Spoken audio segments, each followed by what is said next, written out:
Hello guys! Hello Fire Sign, hello Leo, Aries, Sagittarius. Welcome dito sa aking channel.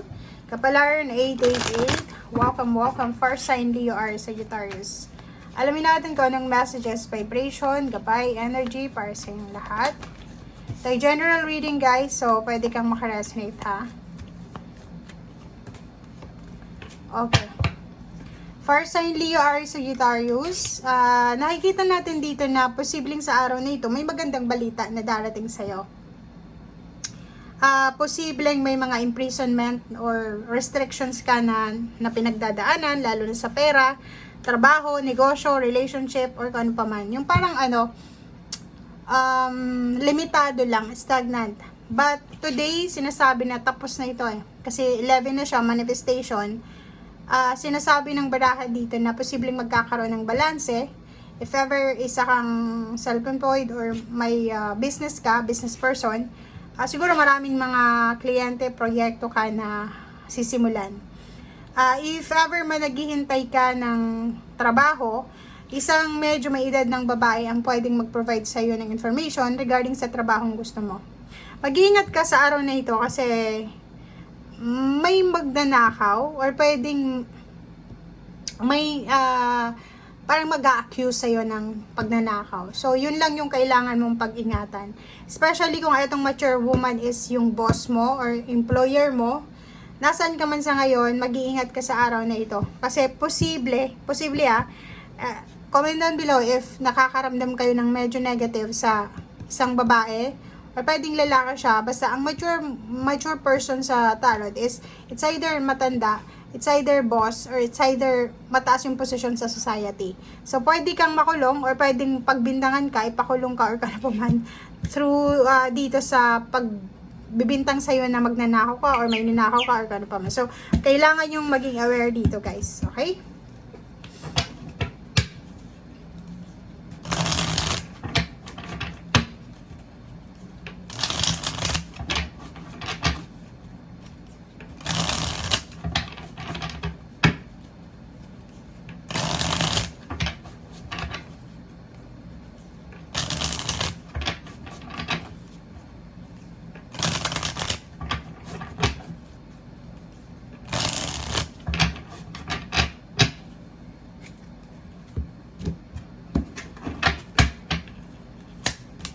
Okay, so Queen of Wands and the Six of Wands and Temperance. So kung ikaw ay parang medyo impatient ka na kung kailan darating yung promotion mo sa trabaho, kung kailan darating yung proyekto, yung trabaho na hinihintay mo, or kung ano pa man to, relationship, kung ano man na victory and success na hinihintay mo, recognition, rewards, awards, tatagumpay or kung pa man na klase ng success ang hinihintay mo sa ngayon or freedom, sinasabi ng baraha sa'yo na kailangan mong magpakatatag, okay? Maging strong ka, maging fire sign, di ba? Fire sign ka so kailangan mong magkaroon ng pasensya, kailangan mong maghintay, okay? So wag tayong masyadong magmamadali sa araw na ito, lalo na kung tungkol ito dito sa Six of Wands. And kahit na sobra kang impatient na, huwag mong isuko kung ano itong pangarap mo. Relationship, nakikita ko sa'yo dito na medyo nag-aalala ka sa relationship mo. Fire sign Leo, Aries, Sagittarius. Parang nakikita ko sa'yo dito na marami kang unrealistic na goal regarding sa relationship. But sinasabi ng baraha sa'yo dito na kailangan mong maging realistic. Okay? Maging realistic tayo. Like, for example, may mga fire sign dito na pinapangarap nila. Like, yung mga single na nasa below 30 years old or pwedeng 30 years old above na single, babae. Siguro ang minamanifest nyo is yung magkapag-asawa ng mayaman, makapag-asawa ng may itsura, financially stable, mabait, yung perfection ba? Yung perfect na tao. Pero sinasabi ng baraha sa'yo dito na walang ganon. So, kailangan mong umalis dito sa damon. Kailangan mong alisin yung mga unrealistic goals mo, unrealistic plans, dreams, or kano pa man. Kita mo dito, Nine of Pentacles. Ito yung minamanifest mo diba? Especially yung mga Leo dyan.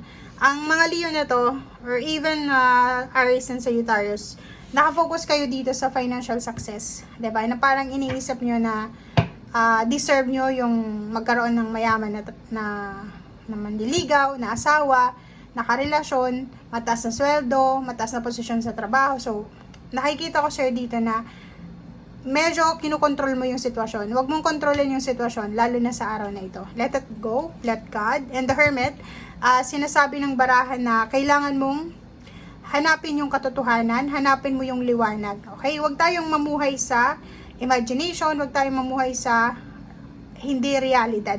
Okay?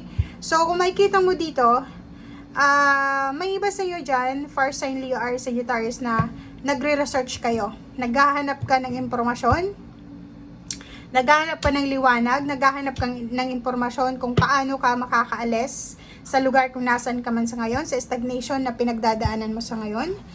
Nakikita ko sa'yo dito na posibleng may gusto kang ibentang lupa ng iyong mga ninuno, ng iyong magulang na wala na dito sa mundo, or kung ano man to. So, parang ang nakikita ko sa'yo dito is nagre-research ka kung paano yung proseso. Okay, mag-iingat ka kasi sinasabi ng brasser dito, maraming mga new beginnings, maraming mga pangyayari sa buhay mo na kailangan mong trabahuhin simula sa araw na ito.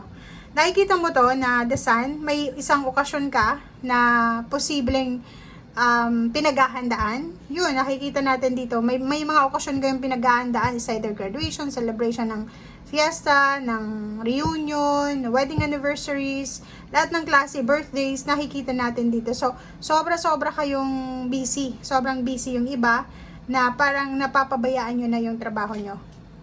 Okay, o, diba? 3 of Cups, may celebration dito. Nakikita ko sa'yo dito na sobra kang focus na focus ka sa financial success and at the same time sa celebration.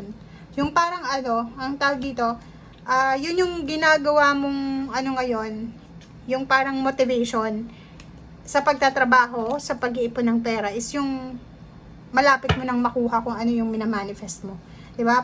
Halimbawa, pag nahihirapan ka, lalo na sa trabaho, pag pagod na pagod ka, parang yun yung iniisip mo, kailangan kong mag-survive, kailangan ko pang maging masipag kasi malapit na yung celebration, malapit nang makuha yung retirement or kano pa man.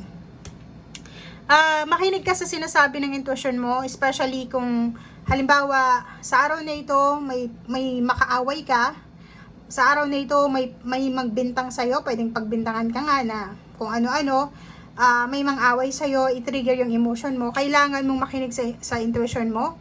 Kontrolin mo ang iyong emosyon dahil pwede kang magsisi sa reaction na gagawin mo sa araw na ito. Okay? So, thank you guys and see you again. Bye!